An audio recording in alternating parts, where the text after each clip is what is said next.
Fenna twongera okuba nti nate tusabira Ssenga Kulanama kubanga mawulire ge tuli mu kufuna si malungi okusinziira ku bbawe Jjajja Jumba avuddeyo n'ategeeza nti ono yalongooseddwa wabula embeera tennaba kuba nti nate eterera. Jjukira nti ono yagenda Germany kuba nti no bamujjanjaba naye embeera ye oluvannyuma lw'okuba nti no bamulongooseza oba mulundi gwakumeka bambi tannaba kuba nti no aterera. Katubeere nga tukuwa Jjajja Jumba abeere nti nate ayongera okubikunnyonnyola. Ka stress kabadde ka mama Ssenga Kulanama abasawo ne banyabo saali badde nga mwogerako Ssenga Kulanama operation yagitamu naye tanaterera buki tanaterera bulungi tanayogera bulungi akyali mu mbeera se nfunyemu ka stress era ke kaŋŋaanye okola program music ddagala naye bwe mbadde awo neŋŋamba kankoleyo ka program ndikajjukira nti Ssenga Kulanama bwe yali mu mbeera embi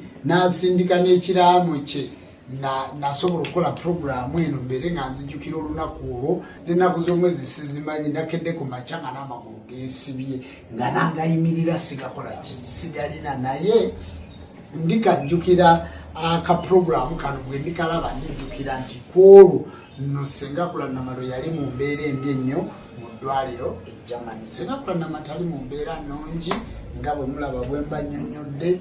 Obulamu bwayitamu si bulungi buluma bumenya bukola butya ate nga mwe bannayuganda mwagala nnyo okuwulira nti serebu wammwe Ssenga w'eggwanga omwagala wammwe mukyala Ssaabakabona Jumba Lubowa aligawesa omu bw'ati kwata vidiyo kwata kamera n'akola ntya wotoba ali mu mbeera ki.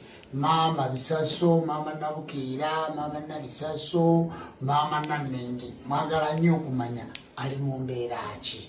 Basawo ne banyabo baleero olunaku terukedde bulungi obulwadde obwo bukosa abantu bangi mu mbeera nnyingi bambi naye akosebwa ng'omuntu naye tunyolerwa wamu naye tujja kutegekayo okusaba mu maaso awo okusabira Ssenga Kulanama okwawamu okwa Uganda yonna bwe naava mu tabaalo bwe kinaaba kituuseyo ku lunaku olwokusatu ng'embeera ekyali nnungi. Basawo ne banyabo bwe kityo bwe kiri naye nga operation yagimaliriza wadde nga tanayogera tanakola ki naye nga operation bagimaliriza ey'amawuggwe gyali mu mbeera bwetyo.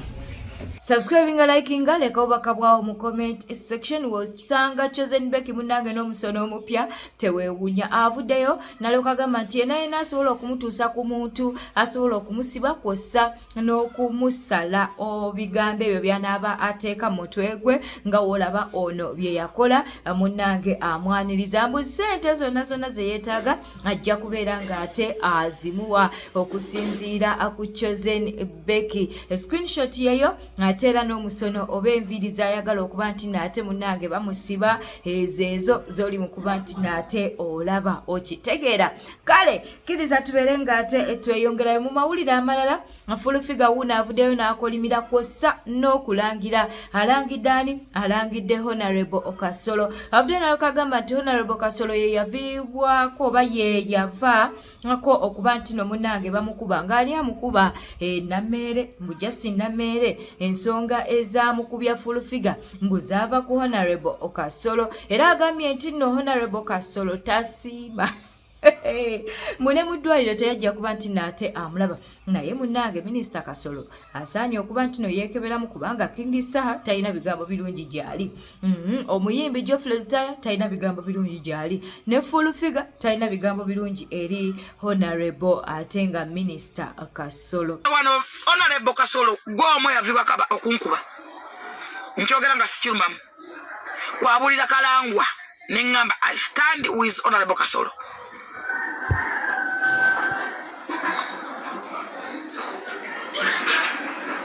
Ekisigala okunyiza bane okunuma ku bantu abajja mu ddwaliro okunnambula bonna baminisita bajja ne baani tewali nnyo wadde okumpereza emitwalo 2 Kasolo toli appreciate eri bantu. Kasolo yiga okusiima ku bantu toli appreciate eri bantu baba bakoledde kintu nze bankuba kululwo gotosobola kuyimirirawo kulwanga nze nayimirirawo kululu fe Kalangwa yaleta fuso y'essente wali ku Afirikana fuso y'essente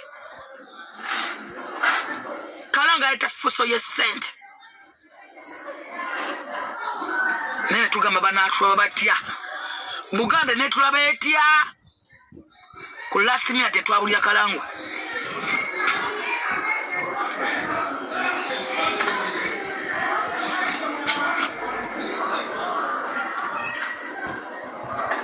nebo vaino yogerako nga alina zine mmomeza asamirira mwali wange tubiddemu bamazi mwali luddawa mwali wange tubidde nze Kasoote teyajja wadde okumpereza emitwalo 2 teyajja wadde okundaba mu ddwaliro ku bantu abannoonya naye nga bankuba ku lulwe kati wemba njogera nze nina obulumi bwange bwenjogeza ndekera nvirako ddala bwe twali tunoonya akalulu ka sseke nga tutuyana batusika ebitogi batukuba temwaliyo mwe munoonya mwe mubuukira mulinga nswera mubeerawo kuŋoŋotta kubuukira mukukola nyene mukutana temubeerayo nze mba njogera ku Dr. Ruth Isaac Kasolo mwogerako with confidence ensi yonna ngeresewo Honorable Kasolo ensi yonna ngemuvuddemu oyo omukazi Rusi yayimirirawo ye yayimirirawo era ensi yonna yali erina mukulayira nti Rusi yagenda obeerawo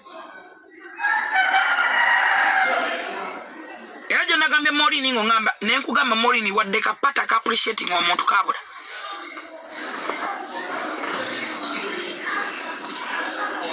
kyogamba abantu basiru bote balaba muleke kutwetikka kugamba oyogede ku minister oyogede no mwali ludda mwali wange etubidde mwaliwo where are you people where are you mwali wange etubidde Honorable Kalangwa yalina ssente nga noga nti nguli ekizimbe gundi nkuwagire ng'akikuula n'akikwasa. Dr. Jose Chameleone yavuddeyo ku nsonga za mutabani we Abamakasi. Ensonga muzitegeerera ddala bulungi, ensonga z'obutambi. Kaakati Abula Jose Chameleone kabeere nga tumukuwa munnange abyeyogerere. Walinga kalimba, I don't know. Anbali beza kwa ngoza sorry aba yine jirabye ngenda quality ne yange ngenda bawe yange aba yanzibiye ko show no jizakwe akungane ebale sana enyuma mu mawulire amalala n'avuddeyo n'alokagamba nti ye yayagala dde obufumbo bwa Zariko Sane Shakib bubeere ng'ate bukoma okitegeera nga woli mu kuba nti n'ate olaba akatambi ako tugenda kubeera nga atuuka kwajjukira nti Zari yavuddeyo n'alokagamba nti ye ne Shakib obufumbo buwaweddewo okitegeera kakati ono agambye nti bwali bwalwawo nadde bawangadde na nnyo katubeere nga tukuwa akatambi kano bo bw'abaana ababiri nze saabusiima era mbadde ndinda kaseera baawukana ddi era bulijjo mbasabirira ngamba bayi bano nga baluddewo nnyo kuba amazima Zali abadde nnyo mu Shakibu aleka ye musajja gwasose okulwa naye ng'ojjeko Ssemwanga ne bano abasigadde abo bali ba myezi 3 myezi 6 myezi 9 weeks 3 so Shakibu abadde akikwatiridde bambi nesubira to bayina kafunyeeyo kubanga Zali olwedde bagenda gabana ajatuwa bana gabana olwedde omukazi yamusanga ne mali ye mbozi ngeteka ligamba naye ate netteka terikola bwe lityo bayina okumanya biki bye bakoze nga bali babiri waba tewaliwo era mpozi bajja gabana botiki ye kansanga webanga ekyaliwo nenze sirawo kye bagenda kugabanaawo kubanga Brooklyn Colleges amasomero gali ga Ssemwanga bintu by'abaana bakuze n'okukula bagenda nabo myaka 3 so bintu by'abaana Shakibu talina n'ekimu kyagenda kufuna so family ya Shakibu yayite yayagala Zali era ojjukira wano sister we gwe bayita Hotis gakosa ku TikTok naye ye Shakira sister wa Shakibu ojjukira bulungi we yayogeraawo nga ekikonde kya Balista Timo ne Rutaya kyakaggwa olaba nga ayogera ddala ng'alinga alaga nti Zali ono si musiime ewaabwe mu famire so ekyo nakyo kisobola kirowoozaako nti babadde beeruddemu nnyo Shakibu yeetagayo omuwala omuto nga si nnyina nga Zali waali yeetagako omuwala omuto myaka 3 awo ne kano Zali alabikira ddala nga nnyina mukulu munkola bwetyo kwata mufunye muwadde ogwanalyzing ebintu nga we biri ate nga lwaki nze Zali tamanyi nakummanya Zali tamanyi nakummanya lwaki mba nwana relationship ye nga tamanyi so nze nja kusanyuka nnyo nga Shakibu afunyeyo akawala katototo myaka 25 awo bazaale ku mwana so munkola yonna bali awo just awo era nze mbadde nkirindirira ebbanga lyonna era kasaba ayita mu gusooka nga nsabirira kwanze waliwo relationship zenda bangamba bantu tebalina kubeera bonna nga mbeereyo nsaba nekwese nsaba baawukana ddi basulolonde basagala kulonda neze mba njagala babeerawo nga baawudde kubanga babaira tebeesaana ye Ajat Namyalo wuno avuddeyo era ku nsonga za Zari kwossa ne Shakibu agambye nti abakyala beetaaga ebintu biri bina byokka mu musajja katubeere ng'ate tubikwa simanyi oba Ajat Namyalo ali ku sayidi yaani ku luno naye nga mujjukire nti nono mukwano gwa Shakibu. Zari teetaaga bingi yeetaaga love care abakazi twetaaga ebintu bina omusajja alina okubaako n'ebibiri oba ebisatu awo n'aguma. First love, second care abantu babimixinga ne love naye ebintu bibiri byawukana.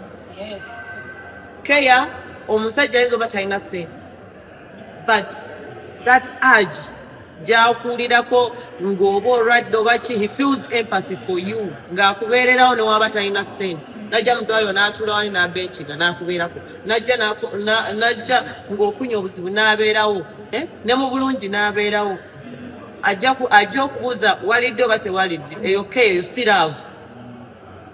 Then ekyokulala money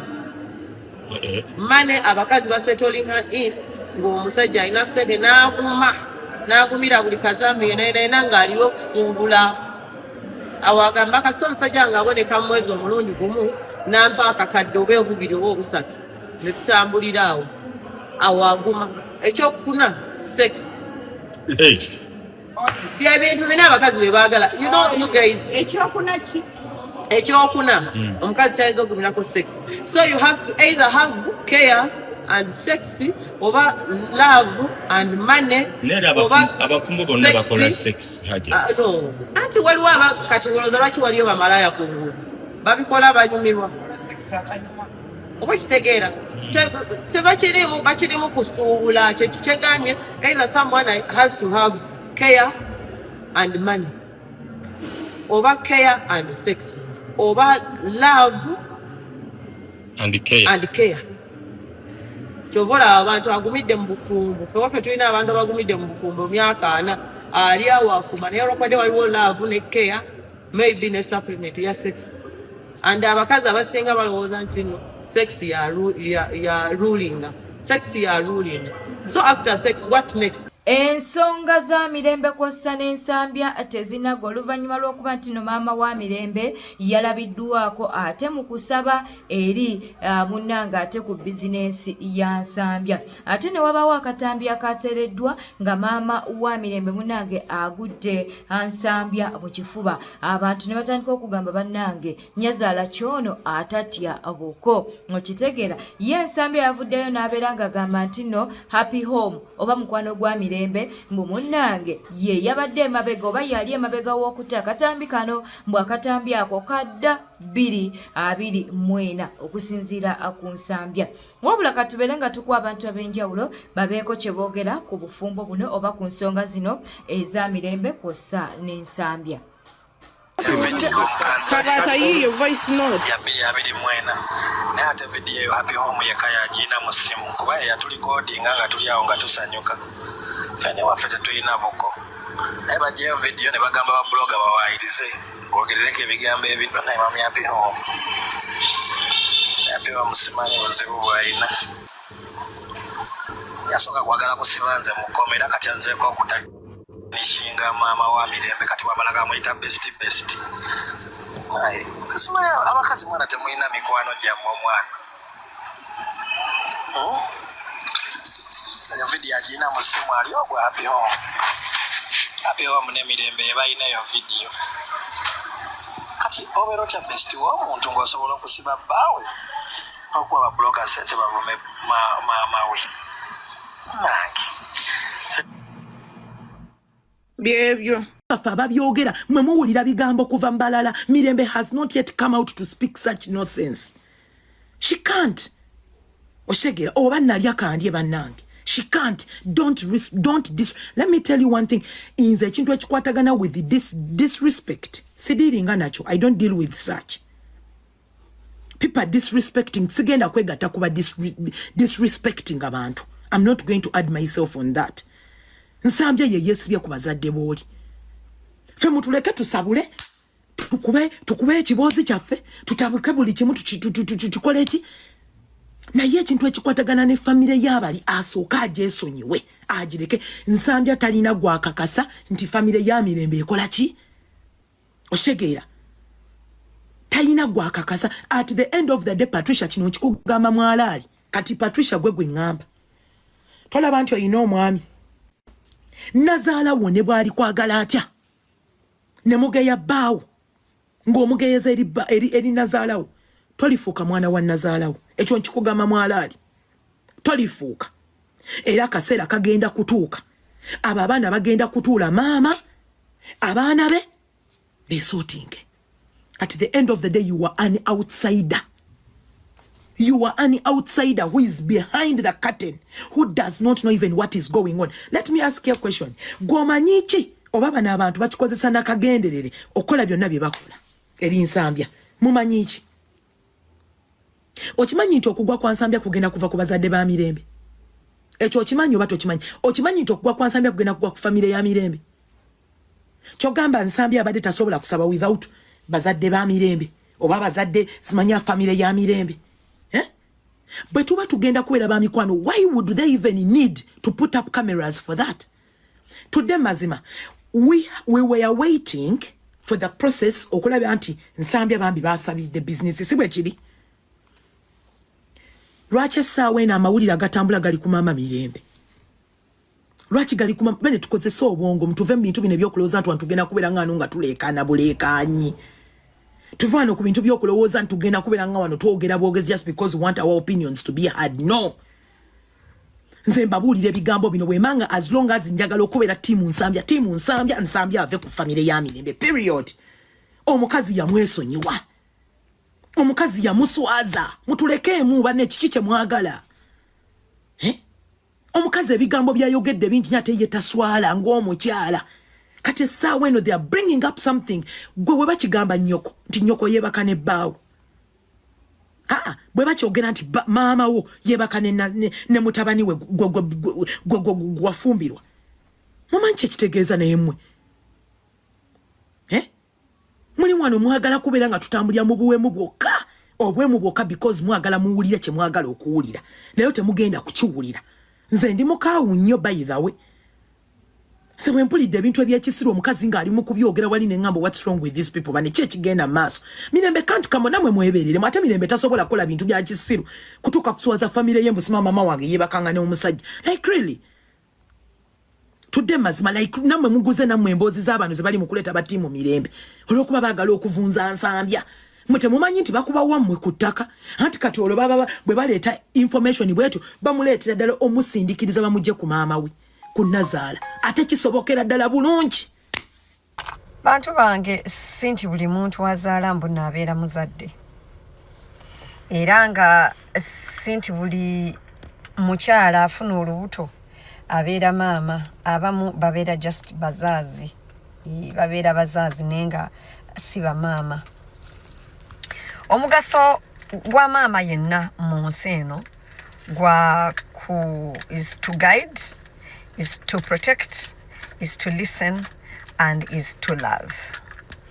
Era nti omwana bw'ajjanga nakugamba nti maama siri musanyufu naddala mu bufumbo nti maama I'm afraid, maama I'm scared, maama I'm not happy, nakukabira amaziga.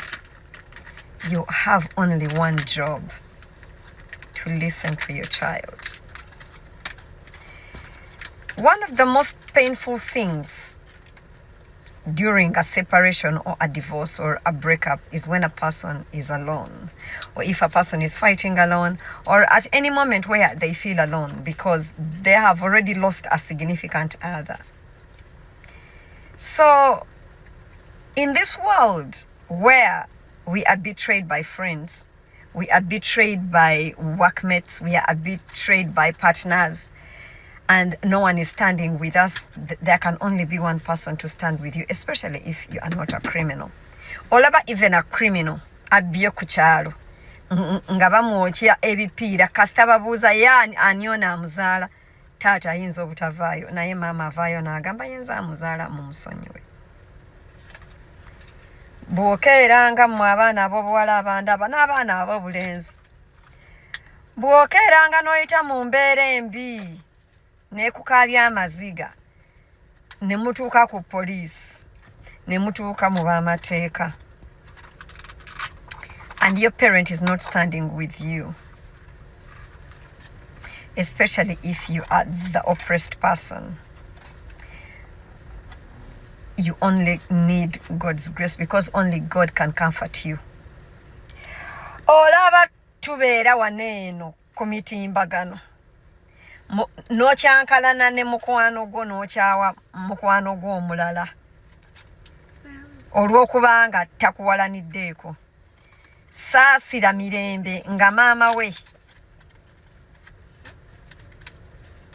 teyajja wadde baganda be tebajja ku mikolo gye nga gulawo branch empya, bagenze ngwa ew'omusajja mirembe bwe yajja n'atukaabira n'atugamba omusajja yamuyisa bubi, n'atukaabira amaziga ne bagenda ku poliisi. Loss of dignity, loss of peace, loss of love, loss of money, loss of esteem, and a lot of cyber harassment. Musaasire mirembe nga bwawulira. Nze sigenda kuvuma maama wa mirembe, sisobola, kubanga era at the end of the day abeera maama we.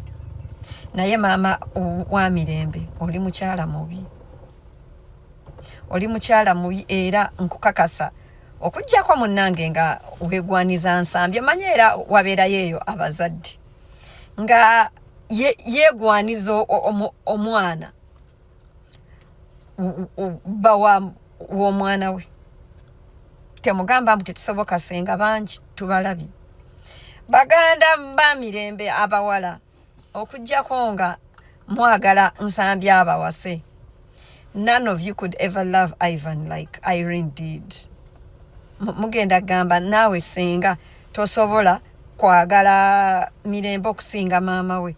Nsobola, kubanga era maama we tamwagadde, kubanga era maama we ayagaddemu omwana gwe yalaba obukulu. Bazadde baffe mwenna abatulaba, baganda baffe, bwe nkuleeteranga omusajja mwagale, bwe nkeera ne mukyawa mukyayirewo. Togamba mbu ate omuntu mukyawe nze nabirimu wagenda okumwagala wabirimu. Okujjako abantu okukuliriza enkwe n'obusiru n'obutalowooza n'obutafumiitiriza, tewali nsonga lwaki maama wa mirembe yabadde agenda ku mukolo gwa nsambya nga ogw'omwana we amulabirira, eyamuzimbira ennyumba, abadde amuwa akawogo, yagaana okugenda. N'olw'ensonga eyo mirembe wonna wooli abantu bagenda gamba family is family. No, blood is thicker than water, but water can wash away blood. Ye muganda wa mirembe avuddeyo n'alyoka agamba nti bannange maama we bambi mulekerawo okumusabula, maama we mulekerawo okumuvuma, nti munnange vidiyo ye yateereddwa mbu yali yadda nga mirembe tebanneeyagala nansambya, kusinziira ku muganda wa mirembe. Bwete tambudde badde mulabi mulungi alokwekubina ku Newspack channel, kakusabire ngo subscribinga, likinga n'okuleka obubaka bwawo mu comment section. Beera bulungi, weeraba.